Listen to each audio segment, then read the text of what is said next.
What's up, everybody? This is Jude from Section 122 in a very, very sweaty Central Ontario office for ArgosEndzone.com, getting you ready for your Week 4 action as the Argos are on the road to Winnipeg for Friday Night Football tonight. Argos are 1-2 on the season, so when you start getting into a losing streak like that, players and frankly some fans start getting into some type of superstitious thing. So let's see if having this facing the right way helps out this week. So, on the road to Winnipeg. First, let's recap what happened against Saskatchewan. First off, where was everybody? I know it was a Thursday game, but that was the lowest attendance the Argos had since 2005, as far as back as the records would go. It was crazy. Rider fans, where were you guys? You're all kind of sequestered in about 3 sections behind the bench. It was just bizarre. Anyways, Argos kind of struggled on a couple of big plays. Taj Smith just lit them up there thanks to some great pass from Danny Durant. So the defense didn't play poorly, just had two major breakdowns. Then Corey Sheets, who's absolutely deadly with the ball in his hand, had the one late run there to seal the deal. But the offense was moving the ball in increments, still not taking those big plays downfield. A healthy Dontrell Inman is probably going to play a factor in being able to stretch the field there. Hopefully he's closer to 100% this week. Haven't heard if he's going to be playing or dressed on Friday or not. Fingers crossed. So going into Winnipeg, Bombers choked one off there against Hamilton last week, but they are coming back home. We'll see how things work out there. Simpson, I think, is one of the most dangerous running backs in the league, who had a real strong game. Argos have definitely got to be aware of him. And, of course, the ever-fragile Buck Pierce. A couple hits on him could change the clutch of that game in a big, big way.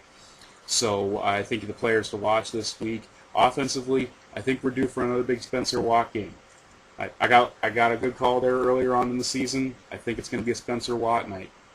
I don't know where it's... I hope it's not from place kicking again. Hopefully everybody stays healthy there on the special team side of things, but I think you're going to have a good Spencer Watt game. And on defense, you got to be looking at Rob McCune, who is third in the league in tackles, leading the defense. The guy's just an animal, and I think that's going to be a great matchup to watch, is how he matches up with Simpson. There could be some big, big collisions inside the box. Could be a lot of fun to watch. Again, that's happening on Friday night. So who should be following this week? Of course, you're following the Argos. You know that. You're following ArgosEndzone.com. You know you're doing that. At Argos Endzone. My apologies.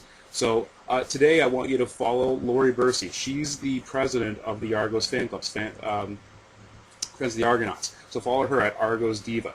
She is incredibly connected, in charge of the Cornhost every year. And if you follow her, you're going to get some great pictures, some candid shots of players off the field. Incredibly connected. It's amazing how connected this woman is. I met her a couple years ago. Just a fantastic lady. And she bleeds blue deeper than anybody I've ever met. Just fantastic. So follow Argos Diva. It's going to be a good follow, I promise you. And this week's score. You know what? I think this one's going to be big. And I think it's going to be big on the double blue side of things. I really do. If the Argos offensive line can stop that epic Winnipeg pass rush, check out CFL.ca. There are 3 Bombers in the top 5 in sacks right now. Yikes. So if the Argos offensive line can hold up and they implement Chad Kacker enough to keep that pass rush on its heels, I think you'd see a really big game from Ricky Ray and company. Again, you know Owen's going to get his touch. Andre Dury, outstanding Canadian last week. Congratulations, sir. Big, big fan. The guy is a class act. Class act. And I told you, it's going to be a Spencer Watt week. So I'm thinking this one's big. I'm going to go 43-17. My apologies to Carl Fitzgerald, local Peterborough boy with the Bombers. But hey, as soon as he starts dressing, it's going to change my perspective entirely on how the games play out against the Bombers. But Friday night, TSN, make sure you tune in. Always a good time because the double blue is on the air. So this is Jude from 122 for ArgosEndzone.com saying we ride the rail, we ride it hard.